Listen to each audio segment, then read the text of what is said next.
Boa noite a todos, sejam todos muito bem-vindos aqui a mais estudo do NEP Gesiel. Deixa eu as coisas aqui. Hoje prosseguimos com o capítulo 15, né, de João, e a parte final já do capítulo, né? Talvez a gente termine hoje ainda o capítulo, mas vamos dar uma recordadinha. Essa é a segunda perícope, né, que está no capítulo 15. E... Peraí que está chegando alguém aqui. Glorinha chegando.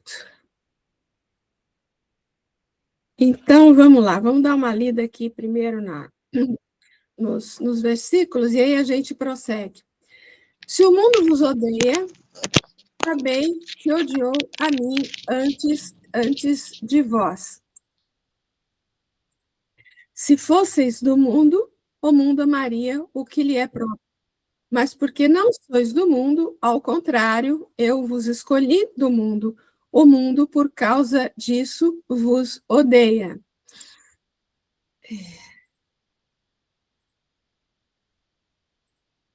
Lembrai-vos da palavra que eu vos disse: o servo não é maior do que o seu senhor. Se me perseguiram, também perseguirão a vós. Se eles observarem a minha palavra, também observarão a vossa. Mas eles vos farão todas essas coisas por causa do meu nome, porque não sabem quem me enviou. Se eu não tivesse vindo, nem tivesse vos falado, eles não teriam pecado. Agora, porém, eles não têm desculpa quanto ao pecado deles. Quem me odeia também odeia meu Pai.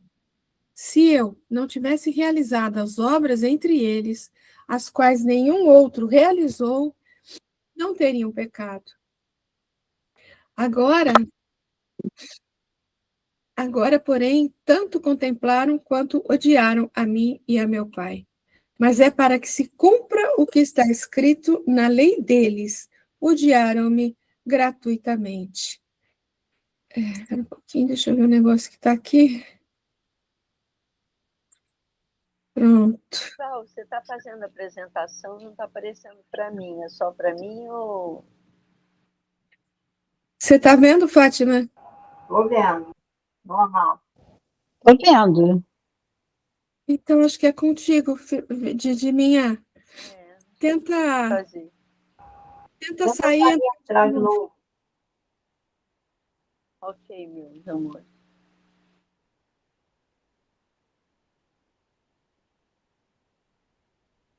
Bom, pessoal, esse é o primeiro. A gente começa hoje a partir do versículo 20, né? Lembrai-vos. Ela já está de volta aí. Apareceu agora? Apareceu, né? Apareceu, minha linda. Então vai. Prosseguir, então. Lembrai-vos da palavra que eu vos disse. O servo não é maior do que o seu senhor. Essa parte a gente chegou a ver a semana passada, né? Se me perseguiram, também perseguirão a vós. Se eles observarem a minha palavra, também observarão a vossa. Então, vamos ver aqui o que nos fala o nosso amigo que está ajudando o nosso estudo aqui, o Cláudio, né? Silvinha chegando aí. Então, vamos lá. Lembrai-vos da palavra que vos disse. A palavra que ele nos disse vinha diretamente de Deus. Está lá na Gênesis, né? Segundo a definição dada por um espírito, que ele era médium de Deus. Desse modo, a palavra dita por ele e semeada em nossos corações é a expressão maior da lei universal que a tudo dirige. Portanto, tenhamos atenção. É ela a verdade que liberta, o caminho único para a vida imperecível. A gente já trabalhou a questão do ele é o caminho, a verdade e a vida, né? Por isso Jesus asseverou: lembrai-vos da palavra que vos disse. Ou seja, lembrai-vos de toda a instrução que eu já deixei, né? Lembrai-vos de todas as ações que eu pratiquei aqui entre vocês, de todos os fenômenos, de todas as coisas que a gente vivenciou junto, né? E nós repetimos, este é um alerta máximo que todos nós devemos, né? Todos devemos nele concentrar nossas atenções. Lembrai-vos da palavra que vos disse, ou seja, tenhamos sempre a mensagem do Cristo como diretriz para a nossa vida, né? Como diretriz para a nossa vida. Então, ele falou, lembrai-vos da palavra que eu vos disse, o servo não é maior que o seu senhor. O servo não é maior que o seu senhor. No mundo em que nos movemos, a hierarquia é verticalizada. No mundo que a gente vive aqui, né? O servo tem que se render ao senhor, que é maior e mais importante, que é o que acontece no mundo todo aqui, né? Jesus, a partir desse fato corriqueiro, mostra-nos que, como ainda estamos num plano de imperfeição, em que esse tipo de hierarquia se faz necessária, ele, que é o Senhor dos senhores, apesar de amigo de seus discípulos, lhes é superior. Ele já tinha chamado os discípulos de amigo, né? Não vos chamo mais de servos, mas de amigos. Lembra que a gente já viu isso, né? Mas apesar disso, é óbvio que ele era superior a todos que estavam ali com ele, né? E se por parte dele não há exploração dessa superioridade, muito pelo contrário, no mundo não é assim, neste o servo é sempre mais sacrificado. Então, se me perseguiram, vos perseguirão também, né? Ele é o Senhor, os outros servos, quer dizer, se perseguiram a ele, perseguiriam a todos que o seguiam, né? Obviamente. Conclusão lógica. Se o Senhor foi perseguido, por que seus servos que disseminam a mesma verdade não seriam também, né? Jesus prevê aqui algo que historicamente ficaria comprovado poucos anos depois. Por muitos anos, né, os seguidores do Cristo foram martirizados, né, foram mortos, perseguidos, né? Todos os seus discípulos do colégio apostólico, à exceção de João, o filho de Zebedeu, foram assassinados. João foi o único que morreu de velhice mesmo, né? Apesar de ter passado por torturas também, né? Por muito tempo ainda, outros cristãos, também seguidores do Mestre, foram perseguidos, em alguns locais do mundo até hoje, né? E se pensarmos bem, a perseguição acontece ainda hoje, pois todo aquele que se faz generoso, fraterno, desinteressado dos bens materiais, é pelo mundo desprezado e olhado de forma diferente, chamado de tolo, e até mesmo excluído do círculo de amizade daqueles que detêm o poder. Isso a gente comenta muitas vezes, né? Já comentamos muito aqui também, né? A gente sabe perfeitamente que às vezes a gente enfrenta até porque a perseguição em si, ela pode ter vários níveis, né? Ela pode ser assim, de vários aspectos, vamos dizer assim, né? Então, às vezes o fato de família até, né? Um louco, um tolo, né? Seguir determinadas coisas, fazer determinadas coisas, né? É um grau, e até pequeno, né? Né? Até mesmo em nossa intimidade, mesmo sem os nossos vícios. Então, e em cima aqui, uma maneira exterior, uma maneira da coletividade. E aqui embaixo ele vai falar da nossa individualidade. E que essa questão da perseguição, ela pode... Espera aí, tem um microfone aberto aqui. Pronto. O que essa questão da perseguição pode ser trabalhada dentro de nós mesmos, né? Ó, até mesmo em nossa intimidade, o mesmo se dá.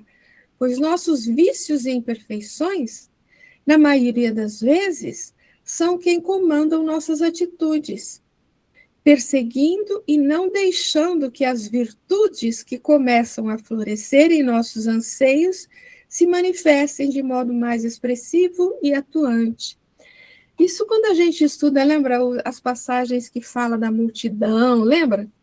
Lá no cego de Jericó, na mulher hemorroíça, que trabalha até no Zaqueu, né? Que trabalha a multidão, dificultando a aproximação da pessoa a Jesus, né?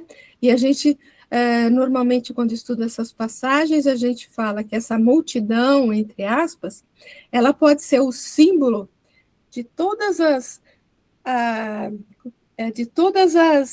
personalidades, vamos dizer assim, que a gente já assumiu em existências anteriores, né? Que trazem para essa existência aqui todas aquelas tendências que a gente ainda tem que trabalhar, né?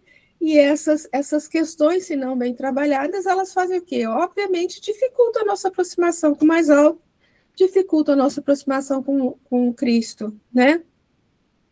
Então, é disso que ele está falando aqui.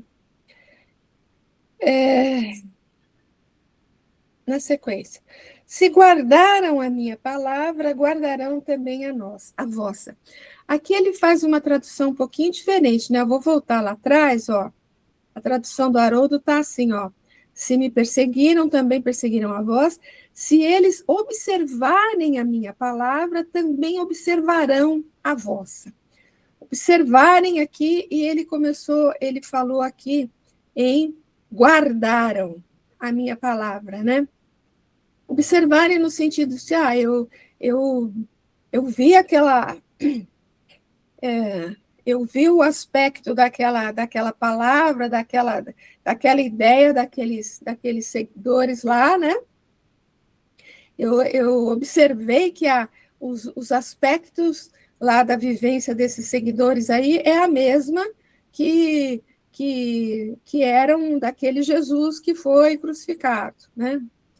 Bom, esse trecho do versículo é interessante o que ele coloca aqui, porque ele põe dois entendimentos, né? Que eu achei muito interessante. Esse trecho do versículo tem gerado divergências de interpretação entre os estudiosos do Evangelho. E ele coloca as duas aqui à frente, né? Ele coloca. Uns veem nessa declaração do Senhor uma referência aos que não receberiam sua mensagem, pois, sendo o mundo hostil, criticariam seus ensinamentos e até mesmo ironizariam o que ele ensinava. E o mesmo se daria com aqueles que viessem após ele, também divulgando a mensagem do reino. Então, se perseguiram Jesus, iam perseguir ele também pela mensagem, né? Se criticavam Jesus, criticam também eles, né? Dessa forma, seriam perseguidos todos os que trabalhassem na seara do Evangelho. Essa é uma interpretação. Agora ele vai falar de outra. Outros entendem esse trecho de forma mais positiva. Do mesmo modo que os discípulos guardaram seus ensinamentos, outros também guardariam a palavra ministrada por seus adeptos, dando assim a certeza de que, apesar da imaturidade e das perseguições do mundo, sua palavra permaneceria dando frutos de acordo com a capacidade de ressonância do coração de cada um. As duas coisas aconteceram e acontecem ainda hoje, como expusemos anteriormente. Então, nesse segundo aspecto aqui, calha mais, combina mais, entre aspas, vamos dizer assim, a tradução que ele colocou de guardar, né, em vez de simplesmente observar, né? Então, essa segunda interpretação aqui parece mais condizente com a tradução que ele coloca, né? Há ainda os opositores do bem, que tudo fazem para destruí-lo. E há os que, já mais amadurecidos, sabem ser o amor o caminho único para efetivarmos em nós o progresso. Estes, em todos os tempos, disseminaram a verdade e ainda assim o fazem, vencendo obstáculos, lutando incessantemente. São os grandes vencedores, e por intermédio deles, o Evangelho aí está, cada vez mais próximo do entendimento ideal, da certeza de que o bem vence sempre, pois é eterno, enquanto seu adversário é transitório. Alguém quer comentar alguma coisa desse versículo, gente?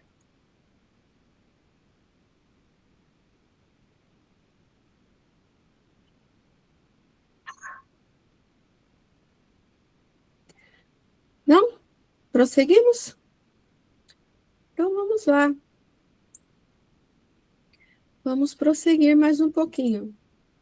Mas eles vos farão todas essas coisas por causa do meu nome, porque não sabem quem me enviou.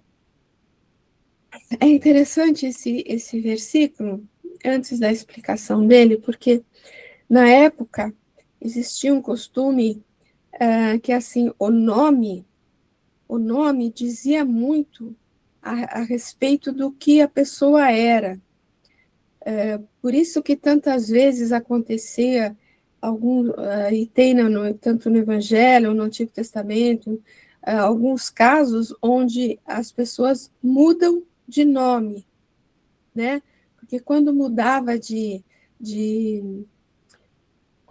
por exemplo, a trajetória, né? Mudou o tipo de trabalho que ele faz, mudou a vida dele completamente. Normalmente eles mudavam o nome, porque o nome tinha a ver com o que ele era na vida, né? Paulo passou a Saulo, né? Tem Abrão, que é para Abraão, tem outro que virou Israel, né? Enfim, e o nome representava muito do que era realmente a pessoa, né? Mas veja o que ele coloca aqui, ó. Mas tudo isso vos farão. Referência a todo tipo de perseguição que sofreriam os seguidores de Jesus, conforme já comentamos. Perseguição esta que nada adiantou. É interessante, né, isso? Pois os Espíritos do Senhor souberam, numa conjugação de esforços dos dois planos da vida, físico e espiritual, preservar a essência da mensagem evangélica para que, em um momento oportuno, pudesse florescer, embasada não só em conceitos religiosos, mas também autenticada como expressão da mais pura ciência. Isso é fantástico da gente observar, né? A gente observa muito isso com relação, quando a gente lê, por exemplo, o livro A Caminho da Luz, que a gente vê todos os mecanismos, né, que a espiritualidade acabou utilizando para que a mensagem do Evangelho prosseguisse, né? A gente vê, uma coisa que eu estou lembrando agora, é do... Lembra quando Kardec envia uma um lote de livros para Barcelona, e lá os bispos queimam todos os livros, né? E ele ia, ia falar alguma coisa, né? Ia se revoltar, tal, e a espiritualidade falou para ele: não faz isso não, que vai servir mais de propaganda do que né? Mas Fatiminha vai contar melhor esse caso aí. Conta para nós, Fatiminha. Não, assim, essa coisa da perseguição, né? Se não fosse uma coisa séria vinda dos espíritos, sucumbiria à perseguição. Porque eu estava lembrando mesmo desse caso que você contou, né? Kardec ficou muito irritado, muito triste, muito. E aí falaram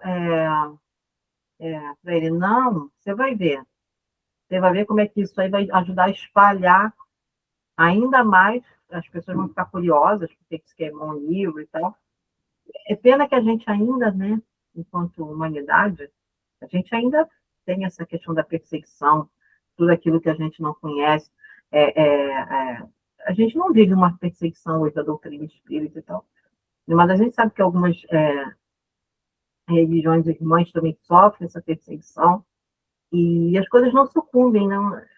Coitado desse perseguidor, porque não desaparece, né? Não some. Não é nosso, não é do homem, é de Deus, é da espiritualidade, tem que acontecer. Então, eu acho que as pessoas tinham que se convencer mesmo dessa questão. Mas é engraçado que quando eu lembrei do Alto de Fé de Barcelona, não é? É isso, é. Quando você falou, eu pensei que é uma coisa que ficou muito marcada mesmo, porque ele ficou muito triste, muito chateado, queimar livros, né? A espiritualidade chegou para mim, calma, isso vai servir. Quer dizer, a espiritualidade sempre tentando consertar as coisas que nós, homens, humanidade, fazemos, mas aproveitando o melhor, mesmo que seja uma grande besteira que a gente esteja fazendo, né? Pois é. Então, as coisas do Pai, né, realmente elas sempre prevalecem, né? Outra coisa que me vem à cabeça também é a jornada do povo hebreu, né? Quanto que esse povo não foi perseguido? Quanto que esse povo não foi perseguido? E ainda é, né? Ainda é, parece que aumentou até nos últimos tempos, né? Então, e assim, e que povo vitorioso, meu Deus do céu, que povo vitorioso. Quantas descobertas não estão acontecendo naquele país? Quantos prêmios Nobel esse pessoal não ganhou, mais do que todo mundo, né? Todo o resto. Então, assim, a força do pai, a força do pai é a força do pai, não tem nada acima, não tem nada acima. É impressionante. É impressionante. Mas vamos prosseguir mais um bocadinho aqui, ó. Então, por causa do meu nome, por ser máxima a conexão Jesus-Deus, do meu nome representa o nome de Deus. Ou seja, Jesus agia em nome do Pai, como seu legítimo procurador.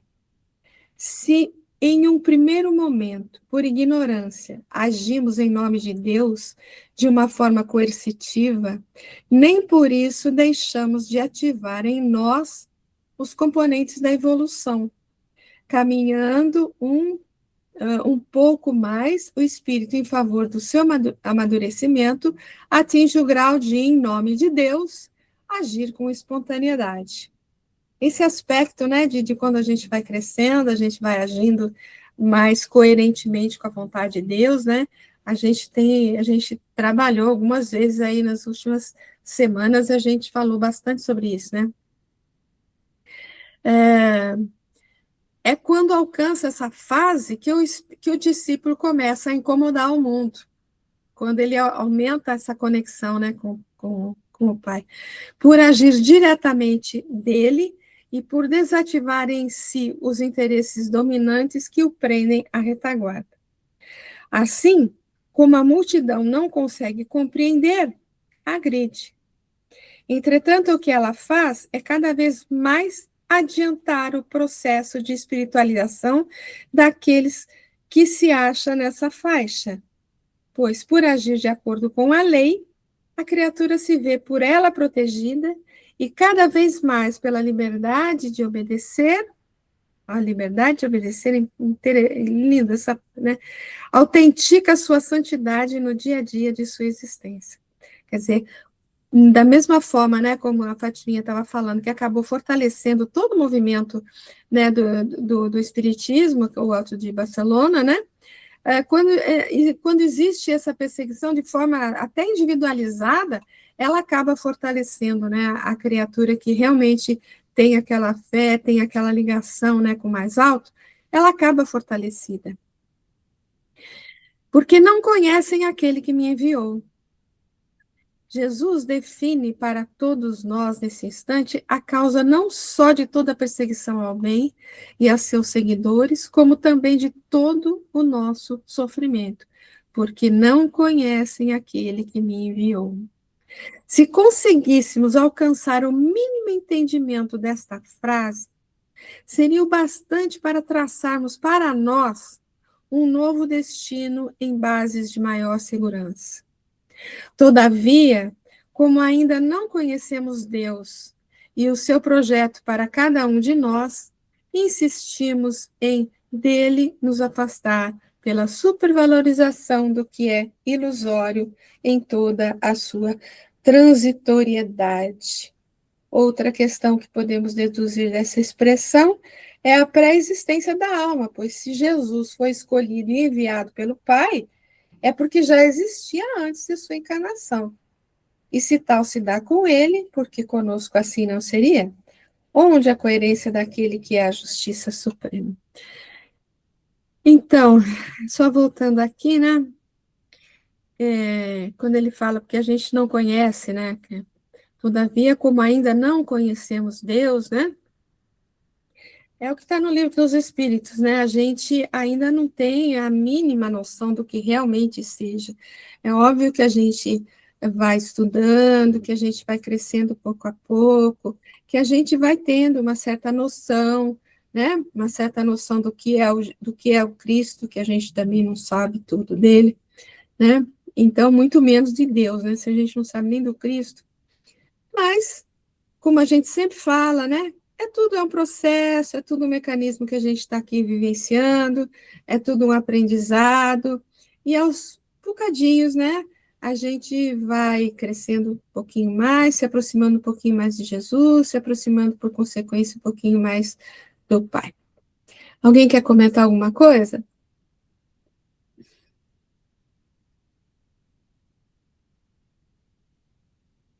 Na sequência,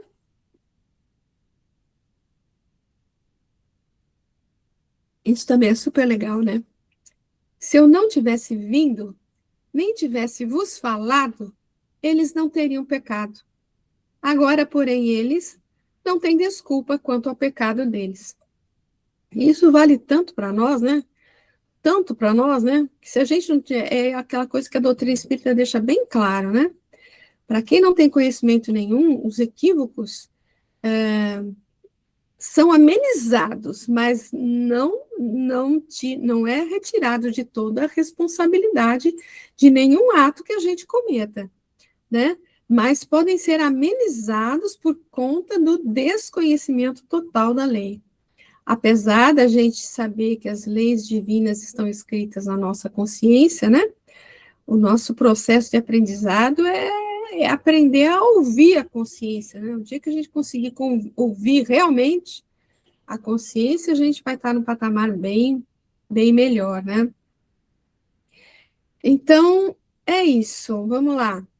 Se eu não tivesse vindo, Jesus veio a nós com o objetivo de, pela educação, nos conduzir para a unidade divina. E tem 2 versículos aqui para a gente relacionar, né? Aquele que a gente já estudou, eu sou o caminho, a verdade e a vida, ninguém vem ao Pai senão por mim. E que também já vimos isso, né? E conhecereis a verdade vos libertará.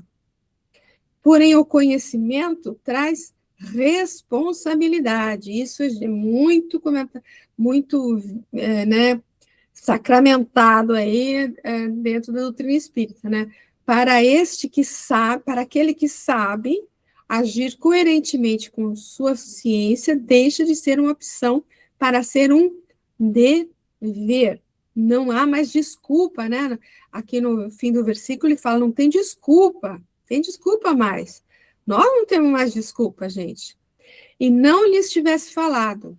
Jesus associa sua vinda ao que nos revelou, a tudo que ele falou, que ele fez, que ele deixou de fazer, né? Tudo que ele fez aqui, né?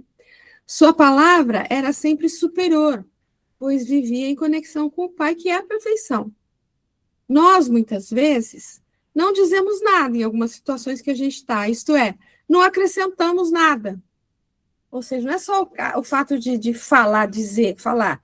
Às vezes, na nossa vivência, né, num certo grupo que a gente participe, sei lá, às vezes a gente não acrescenta nada, não muda em nada, não oferece nada para acrescentar ali no crescimento dessas pessoas, né? Porém, com Jesus, isso nunca se dá, pois ele, por ser superior, tinha a toda hora a boa palavra, a instrução perfeita, o saber exteriorizado, que é o que a gente fala, né? Não é só o que ele falou, é o que ele fez, é o que ele deixou de fazer, é o que ele deixou de falar, né? tudo nele tem sentido, né? Tudo tem sentido. Por isso que quando a gente está estudando aqui o Evangelho, como faz o Cláudio Pajado aqui, principalmente nesse livro, né? Ele estuda os pedacinhos, as palavras, às vezes uma palavra só ele faz uma reflexão, né? Então, tudo tem sentido na fala do Cristo, na ação do Cristo, né? Tudo.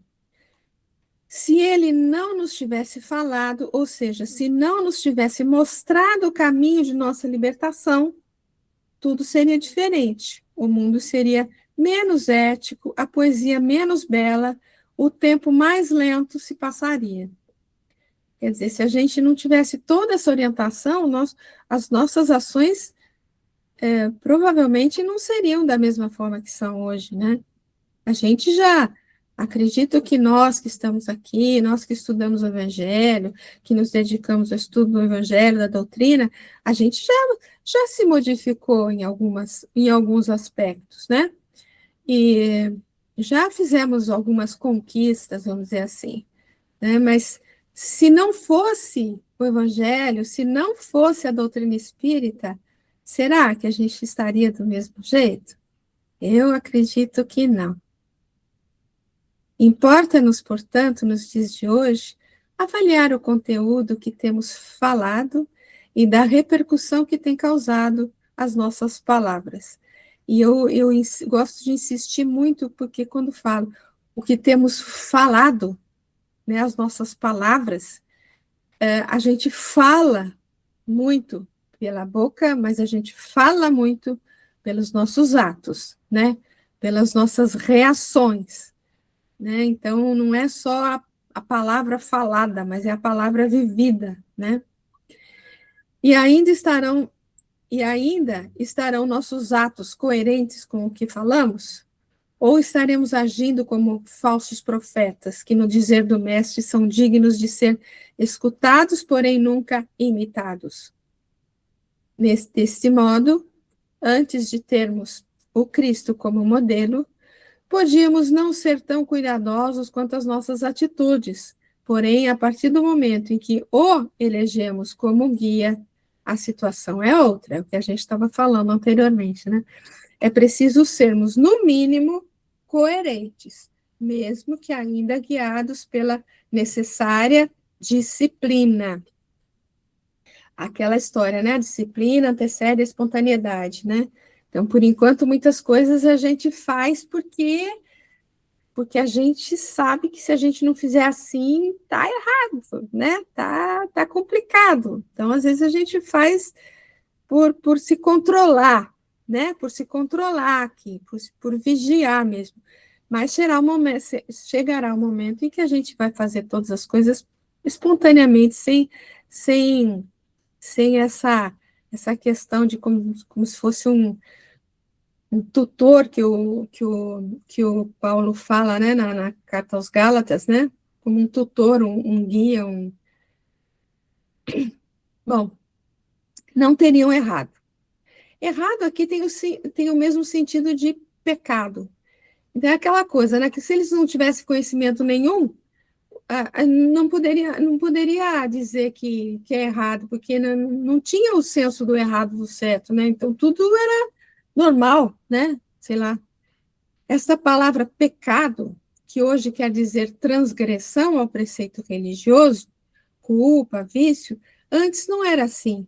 Pecado ou erro, deste modo, que literalmente quer dizer errar o alvo. Paulo fala muito sobre isso, errar o alvo, desviar-se do caminho certo. Esse sentido está mais correto conforme a mentalidade judaica vigente no tempo de Jesus.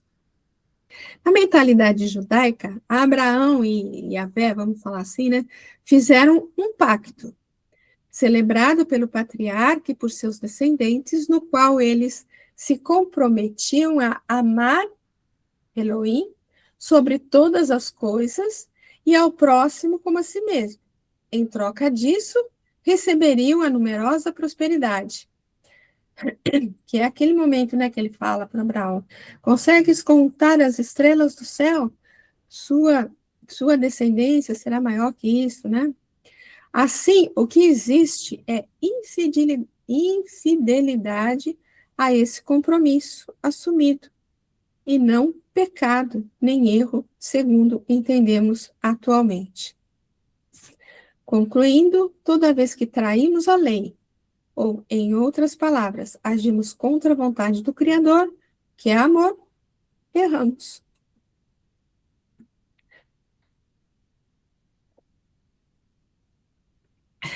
Erramos. O que Jesus vem evidenciar com essas palavras, se eu não tivesse vindo e não lhes tivesse falado, não teria errado, é que, por ter ele aumentado a nossa capacidade de entendimento das leis universais, isso que ele fez para a gente, né? Também nos responsabilizou em relação ao que fizéssemos a partir de então, com o conhecimento adquirido. Pois se ele mesmo disse que o conhecimento da verdade nos libertaria, também nos alertou quanto ao cuidado que deveríamos ter para que a luz que existe em nós não fosse tornada trevas. Eu acho fantástico isso, gente, a luz que existe em ti não se torne trevas. Porque se não dinamizarmos o que conhecemos, estaremos, no mínimo, contribuindo para que o reino do personalismo continue vigorando entre nós. Comentários? Agora, continuando ainda no mesmo versículo, né? Agora, porém, não tem desculpa quanto a seus erros. O erro, isso é, o desvio do caminho, só é desculpável quando não conhecemos a trilha. Quando já somos perfeitamente conscientes da faixa do terreno em que devemos transitar, não há motivos para nos afastarmos da direção. Jesus é o caminho. Por já ter passado por todas as etapas que podemos supor da evolução, sabe ele perfeitamente como se dirigir. Por isso, pôde ensinar. Não é por outro motivo que os espíritos superiores disseram ser ele o guia e modelo para a humanidade. Sendo assim, se ele não nos tivesse falado, isto é, nos ensinado, seria permitido a nós o erro sem maiores comprometimentos, mas nunca completamente sem responsabilidade, né? Como ele falou e tocou o fundo de nossa alma, tenhamos cuidado, não teremos desculpas para os nossos erros. Comentários? A ignorância é uma bênção. É o certo, né? E ela não existe totalmente também. A ignorância é uma benção. Mas eu não sei aonde que está, tem um texto do Emmanuel que ele fala sobre a ignorância acalentada. Então, né, você não pode, como ele fala, sentar na cadeira de Moisés, é sentar na cadeira da ignorância, né? E falar, não, fugir, né? Fugir. Na verdade, no fundo, eu acho que todos sabem, né? O que é aquela história, está na consciência, né? No fundo, as pessoas, né, têm uma noção, né, do que é certo, do que é errado, do que é adequado, do que não é adequado. Mas ainda persistem, né, em muitos casos, de agir contra o que consta, o que canta a nossa consciência, né?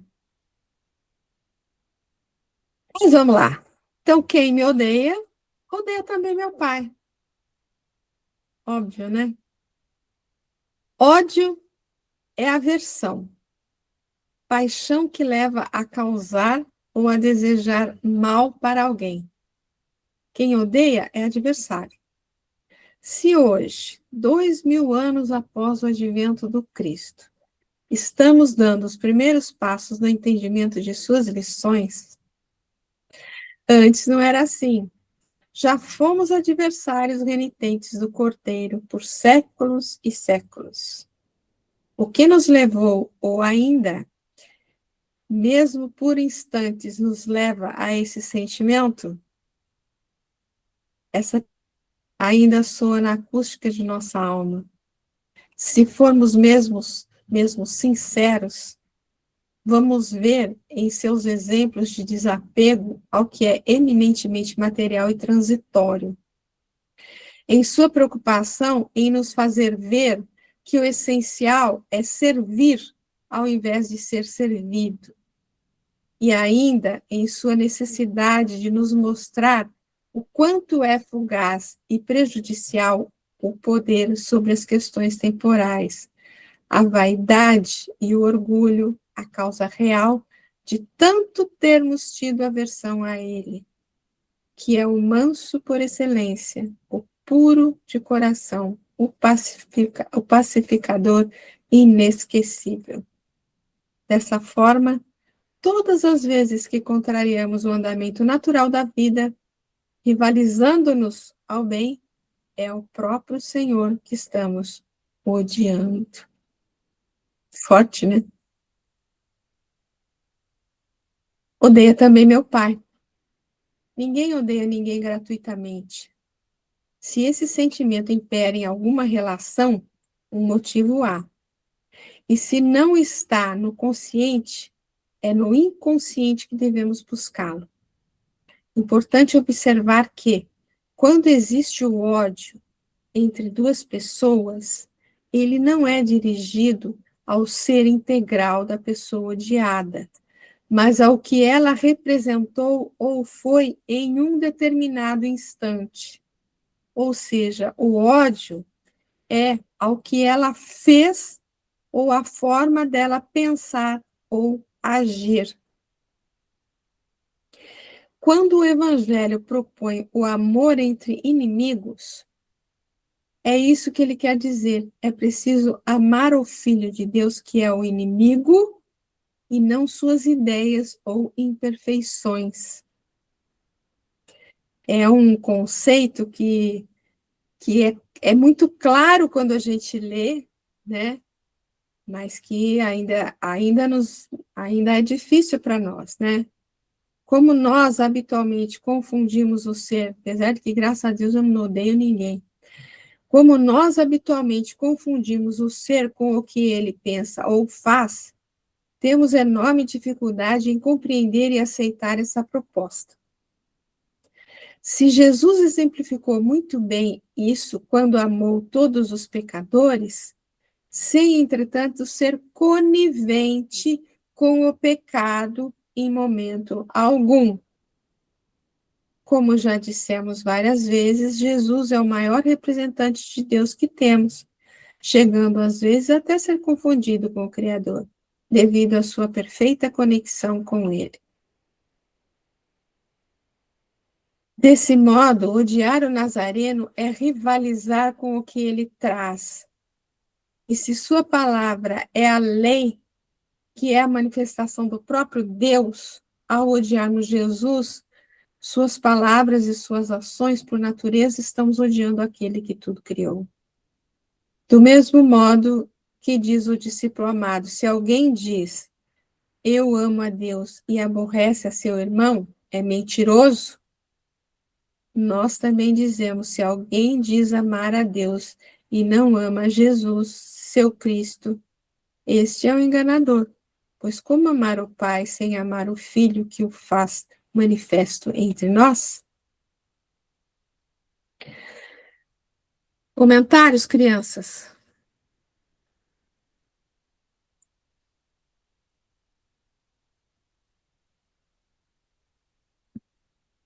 Acho que fica claro, né? O Cláudio Fajardo, ele é muito legal, né? Ele é muito...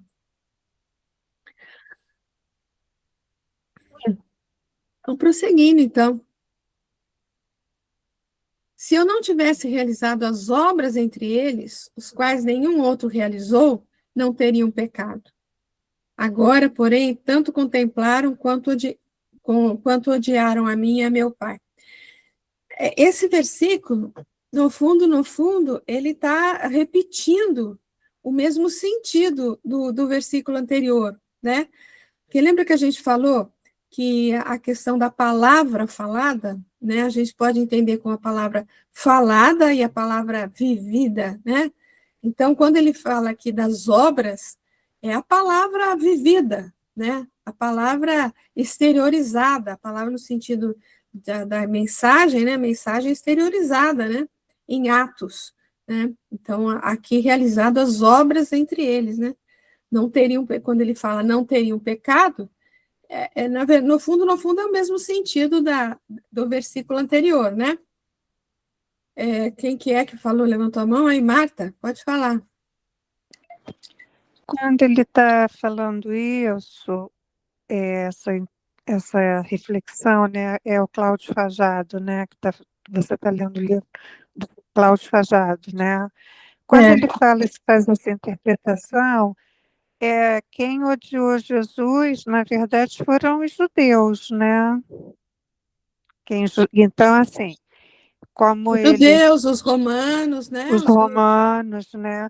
Mas, de alguma forma, quando nós, né, estamos, assim, ainda não fazendo, né, o bem, de fato, né? Isso caberia também a essa reflexão a nós?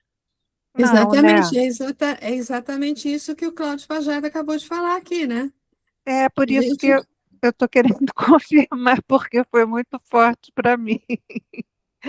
então, mas é bem esse sentido, É bem, quando a gente age em desacordo com o que a gente conhece, com a gente já sabe, né? A gente está inconscientemente agindo como se odiasse a ele, né? porque está negando tudo, né? Como eles negaram, né? Aí a Isso, gente, sim, exatamente. não, eu entendi, tá, mas é muita responsabilidade mesmo, né? É bom ouvir, eu adorei o Cláudio Fajado, viu? Obrigada. Vamos lá. Se eu não tivesse realizado as obras entre eles, as quais nenhum outro realizou, não teriam pecado. Então, como a gente estava comentando, né? O sentido, no fundo, é o mesmo ali, né? Esse é o versículo 24. Se eu não tivesse feito entre eles obras que nenhum outro fez, eles não teriam pecado. Se em João 15, 22, ele se refere ao erro dos seus contemporâneos devido ao que ele falara, aqui ele responsabiliza ainda mais aquele que erra por causa das obras que ele fez e que nenhum outro fez, pois ele não só falou, mas viveu e exemplificou, mostrando ser possível nesse mundo estar em uníssono com Deus. Porque é aquela coisa, né? Você pode chegar em qualquer lugar, em qualquer condição aí, falar um monte de coisas. As pessoas podem simplesmente ouvir, alguns podem até acreditar e outros não, né? Mas se você exemplificar tudo aquilo que você está falando, aí é diferente. Você provar tudo aquilo que você está falando, aí a situação é diferente, né? Então, aqui no caso, ele tá como está comentando aqui o Cláudio Fajardo, né? Que ele tá mostrando que ele não foi só uma fala, né? Foram os atos todos que ele fez, as obras todas, os fenômenos todos, as curas, todas as coisas que ele fez e que nenhum outro fez. Porque se fosse alguma coisa que todo mundo conseguia fazer, não teria tanto valor, entre aspas, vamos dizer assim, né? Mas nenhum outro ser tinha conseguido fazer os fenômenos que ele fez e vivenciar tudo aquilo que ele estava falando, né, em termos de amor, amor ao próximo, amor ao inimigo, né? Enfim, tudo que tudo que ele falou, ele provou por A mais B pelos atos que ele teve aqui conosco, né? O objetivo maior do autor desse quarto evangelho, João, né, é mostrar que Jesus é o Cristo. E para tal, ele repete várias vezes a importância das obras que Jesus fez. provando dessa forma a tese exposta nos versículos citados. Do mesmo modo que o fruto revela a qualidade da árvore, as obras dizem respeito às possibilidades daquele que as fez. Assim como as de Jesus eram fruto do amor e da abnegação, somente uma natureza poderiam ter natureza divina. Se isso é importante para autenticarmos quem era o filho de Maria, se era mesmo filho do homem, o mesmo se dará conosco. Quando de uma avaliação mais profunda de como aproveitarmos nossa experiência reencarnatória, perguntaremos a nós mesmos: quais foram as nossas obras? Quem somos? Considerando o conteúdo da resposta, é que teremos a perfeita condição de avaliar se servimos a Deus ou a Mamon, aos interesses eternos ou aos transitórios. É aquela análise que o Agostinho pede tanto para a gente, né? Santo Agostinho pede para a gente, que a gente devia fazer todos os dias, todos os momentos da nossa vida, né? E reconsiderar as coisas que a gente tem feito e observar se os nossos interesses são mais pelas coisas da espiritualidade ou pelas coisas transitórias. Estou mais preocupada com o meu ter ou com o meu ser, né? Mas agora, fala, Marta. Não, é ainda refletindo, né, a respeito do ódio, né? É assim, é porque mesmo a gente sendo assim subordinado, né, e mantendo assim essa displicência, ele ainda é muito misericordioso, né? Porque ele vai dar chance, sempre chance para a gente. E acho que você que leu ainda agora do tombo, né? Mesmo que leve tombo. Ah, não, foi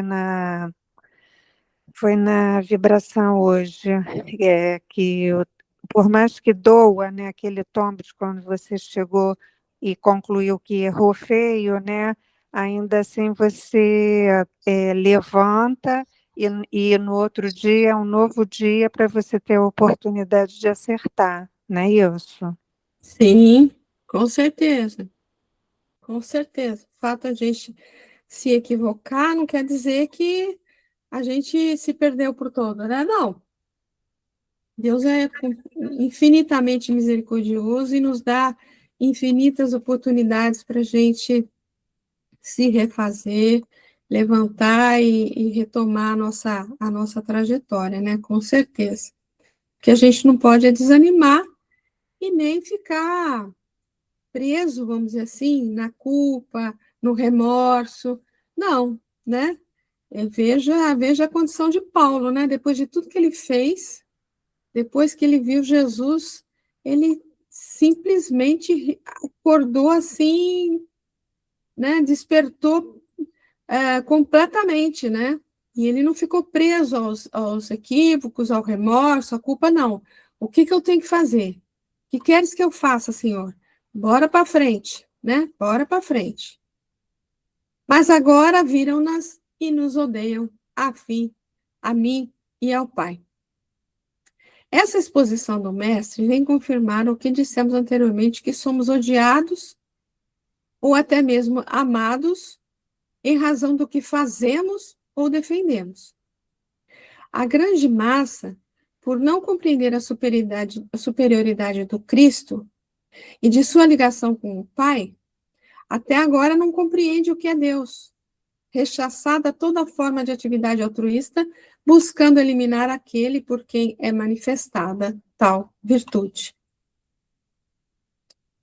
Mal sabem os que assim procedem que a vida busca, em sua sabedoria, eliminar tudo que é contrário ao seu andamento natural. Assim, aquele que rivaliza com a lei é submetido a injunções de toda espécie, sempre com fins didáticos, com a finalidade de extirpar de si os sentimentos egóicos caracterizados dessa fase evolutiva. Essa imposição, por não serem claramente entendidas pelo ainda evoluído, podem se manifestar como dor, perdas materiais, afastamento de entes queridos, entre outras. Porém, tudo tem por finalidade o ajuste do ser aos seus objetivos superiores, que podem ser resumidos na integração da criatura na unidade divina, o que Jesus chamou de entrada no reino. Portanto, o que temos hoje como sofrimento só existirá enquanto desconhecermos tais regulamentações. E mesmo assim, só se dará no mínimo necessário para que a criatura aprenda a se encaminhar de forma natural para a felicidade que a aguarda. Isso é muito importante, né, a gente entender, porque é aquela coisa, a lição só persiste enquanto você não aprendeu ainda.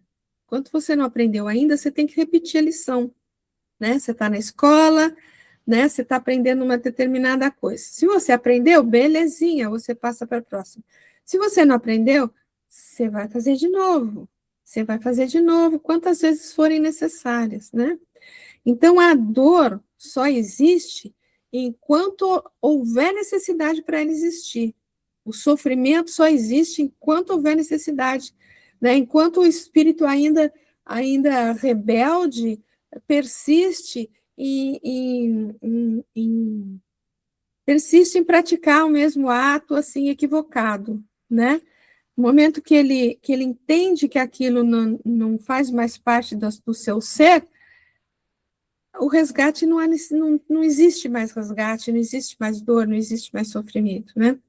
A criatura passa a caminhar, como ele fala aí, de forma mais natural para a felicidade que a aguarda, né? Tem uma questão no livro Consolador, eu não vou achar agora onde é que está a questão, mas que é perguntado por Emmanuel, né? Que a espiritualidade tem tantos conhecimentos que a gente aqui na Terra não tem, né? Por que, por exemplo, eles não enviam para a gente a cura do câncer, vamos supor assim, né? A cura do câncer, né? E ele responde, porque enquanto a humanidade ainda precisar dessa questão para resgatar os seus débitos, ele ainda vai existir. No momento em que a humanidade não precisar mais desse fator para se reajustar, a cura será divulgada de maneira bem grande, né? Ela já existe, né? Ela já existe por aí, né? É que ainda não é, ainda nem todos têm acesso, vamos dizer assim, né? Mas ela já existe, ela já existe. Fala, Marta. Ai, desculpa, é porque eu gosto tanto da tua explicação e sei que vocês são muito estudiosas e agora que eu estou me aprofundando, né? Aí a moral do espiritismo ela é denominada heterônoma, que é de castigo versus recompensa. Castigo versus recompensa. Não, nossa. Porque a reencarnação não é um castigo, né? Desde o momento que é uma escolha minha.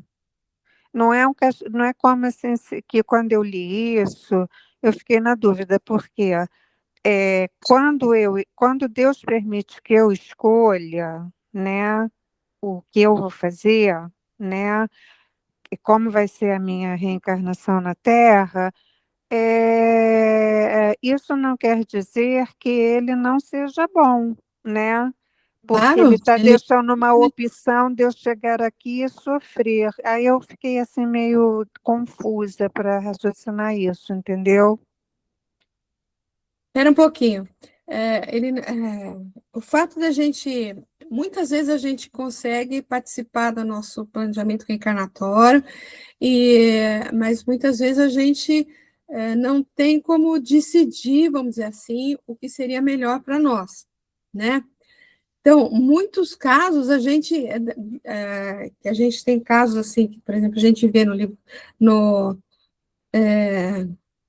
um caso que está me vindo à cabeça agora, que está no Memórias do Suicida, né? Que um cara que, em uma determinada vida, ele tinha uma família, ele abandona a família por conta de ficar com uma outra mulher, né? Mas a mulher estava assim, afim do dinheiro dele, na verdade, né?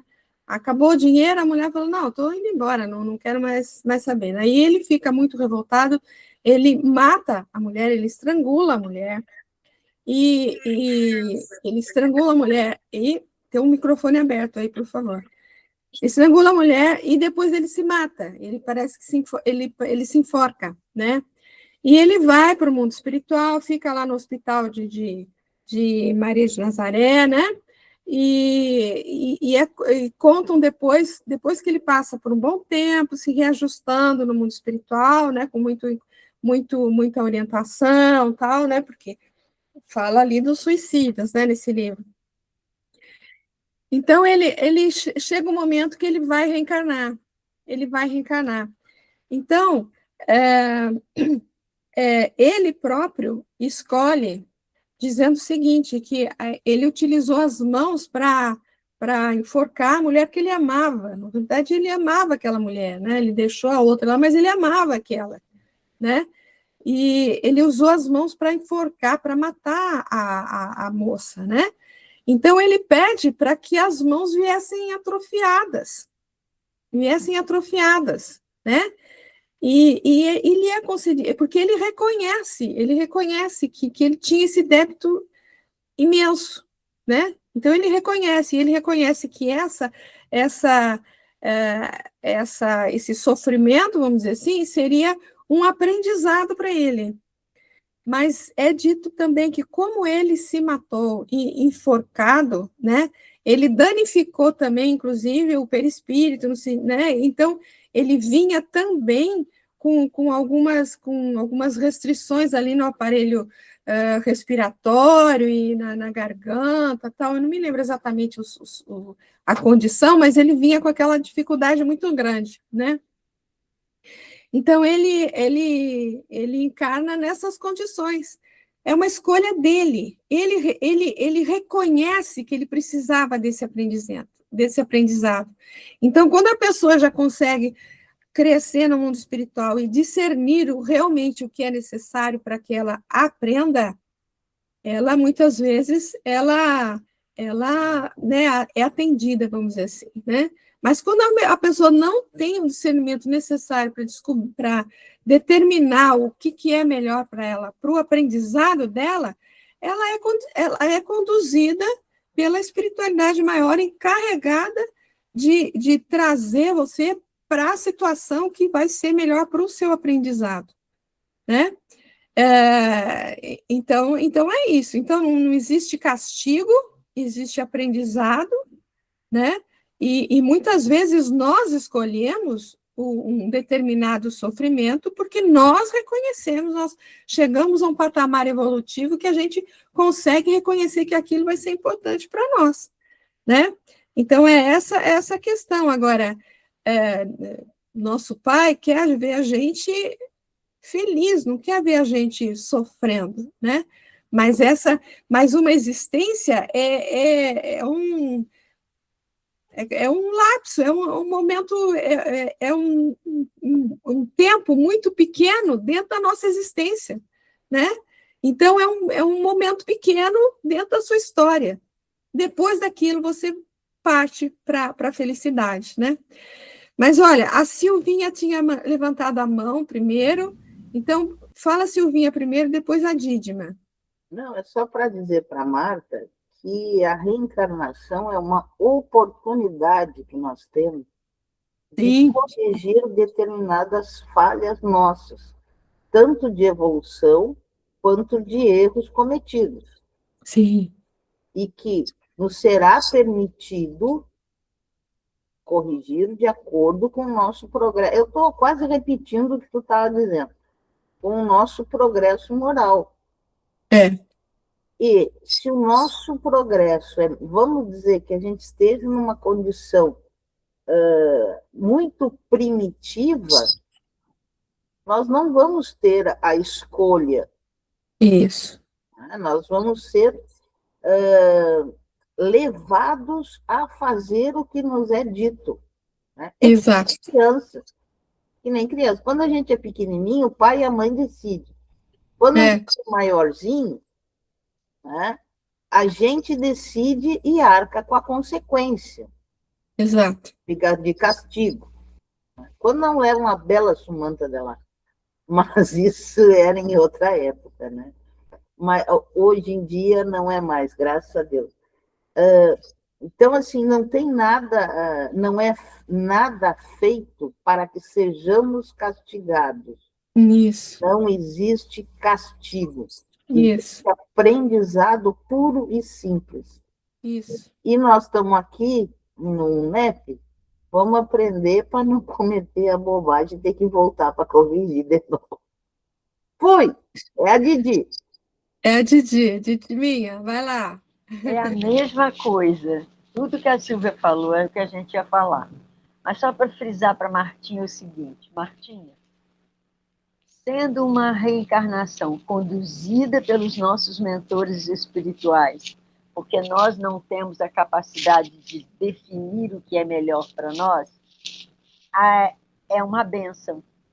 É a mesma bênção de que quando a gente planeja, quando a gente escolhe, a bênção divina é a mesma, numa situação ou noutra, né? E ainda tem mais. Eles, conhecendo-nos como nos conhece, escolhem para nós aquilo que nós já somos capazes de realizar, né?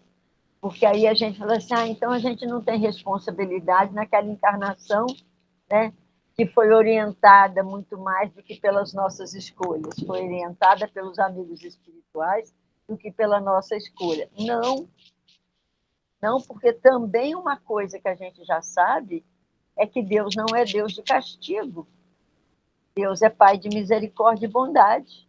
Então, Ele não permitiria uma vida que não fôssemos capazes de suportar, né? Porque aí seria dizer a mesma coisa, eu vou te enviar para a Terra para você falhar, porque eu vou te dar uma, né, tarefa, situações, desafios que você não vai ser capaz de suportar. Isso não acontece, né, Val? Muito bom, querida. Muito bom. Nenhum de nós vem com um objetivo ou com condições específicas para falhar. Isso. Posso dar um pitaco antes da Marta? Com certeza. Baseada no que a Didma acabou de afirmar, acho eu até melhor, porque, como a Didma mesma referiu, eles nos conhecem, eles sabem qual é a nossa capacidade. E nós, com todo o respeito à minha pessoa, por exemplo, nós somos orgulhosos ainda, achamos que somos grandes, e não somos nada. Então, às vezes a gente quer dar o passo maior do que a nossa perninha, que é curta, e acaba cometendo o mesmo equívoco novamente. Fui. É isso aí. Muito bom. Marta, quer falar alguma coisa ainda?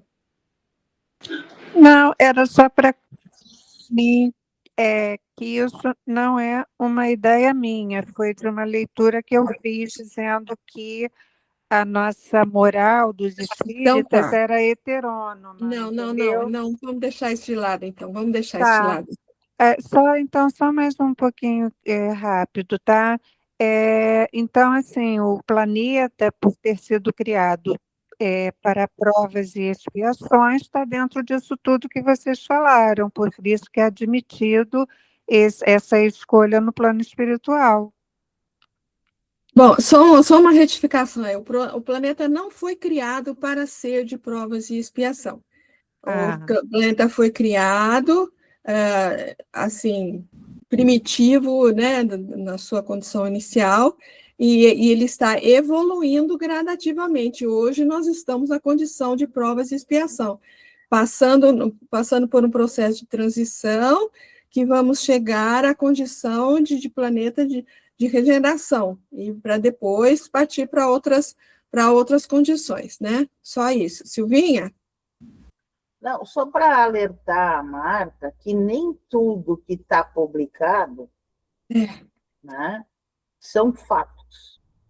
Então, com certeza. O melhor é nós nos basearmos no Evangelho, né, no Livro dos Espíritos, e pessoas que realmente tenham conhecimento profundo sobre o assunto, né? Que pode ir lá, a Silvia da Vida, ir lá resolver. Sonhou uma noite, publiquei um livro. E não é assim, né? Tem que ter muito estudo, tem que ter muito desenvolvimento moral e espiritual para que se possa afirmar uma coisa. E voltando a dizer, tudo aqui são conjecturas, né? São mensagens que se recebem, tá? Mas a gente não pode pegar literalmente tudo que está escrito. Desculpa. Não, tá certíssimo. A gente inclusive tem lá no primeiro capítulo ali, nem no primeiro capítulo, na introdução, né, do livro no Evangelho segundo o Espiritismo, Controle Universal do Ensino dos Espíritos, né? Kardec não se apoiou em uma ou duas mensagens, né? Ele fez o controle universal. Então, hoje, a gente tem tanta obra segura para ler, né? Tem tanta obra segura para ler, que para que a gente vai perder tempo, entre aspas, com literatura que a gente que não é reconhecida aí, né, como que tem muita coisa que leva leva assim o título, né, de mediúnico, de espírita, que não tem nada de espírita, que não tem nada de mediúnico, né? Então é complicado. Então vamos nos ater assim aos autores que a gente reconhecidamente.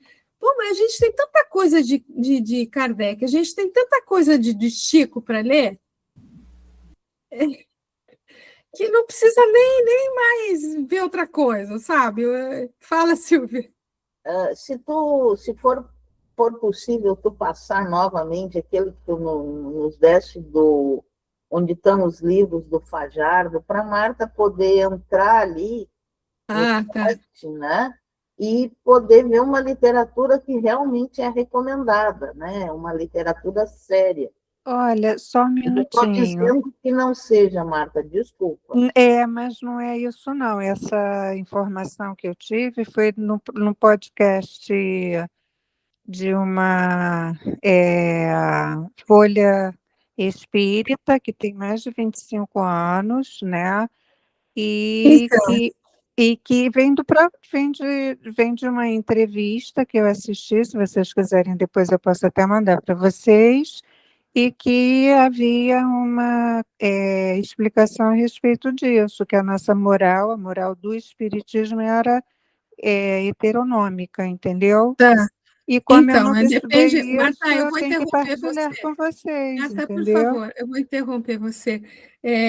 Então, a gente precisa saber quem falou, sabe? Não vamos levar em conta, não vamos prosseguir com esse tema, por favor.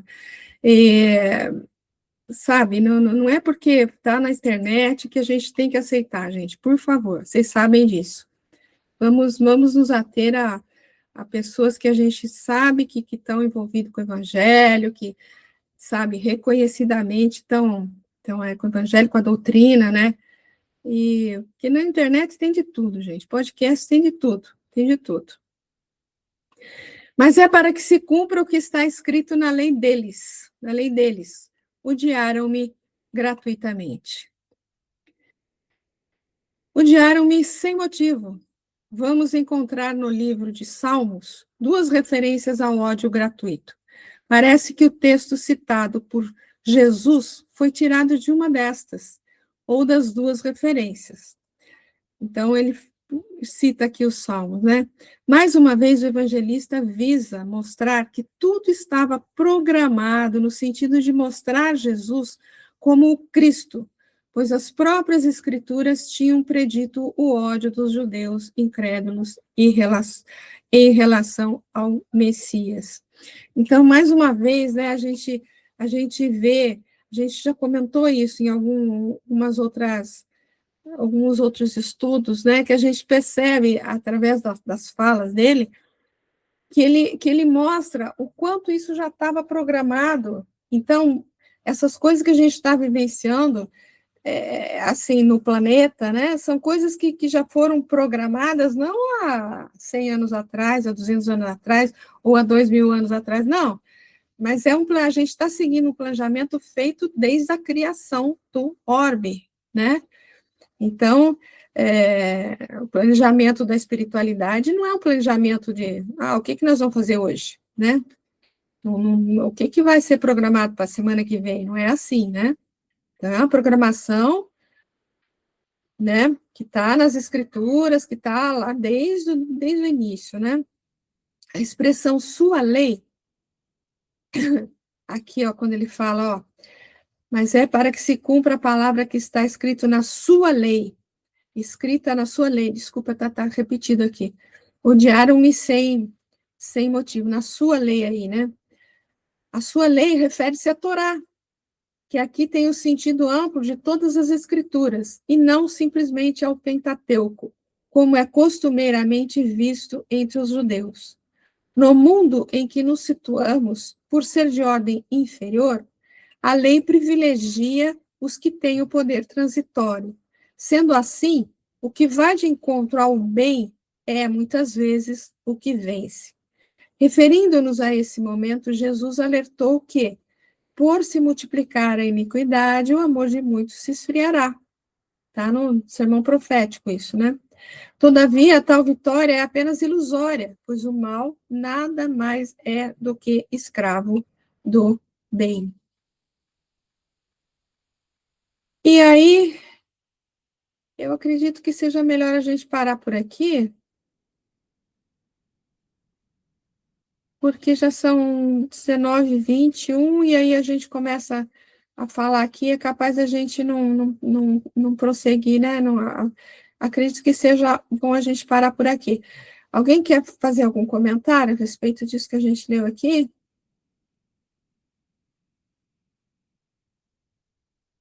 Hein? Não? Podemos parar? Podemos encerrar por hoje? Então, tá bom. Então, tá. Pessoal, então, obrigado pela participação, né? E, se Deus assim o permitir, semana que vem a gente está de volta, encerrando provavelmente esse capítulo 15 aí, tá? Agora falta só um bocadinho aí, tá bom? Beijinho no coração de todos, fiquem com Deus e até a próxima semana, se Deus assim o permitir.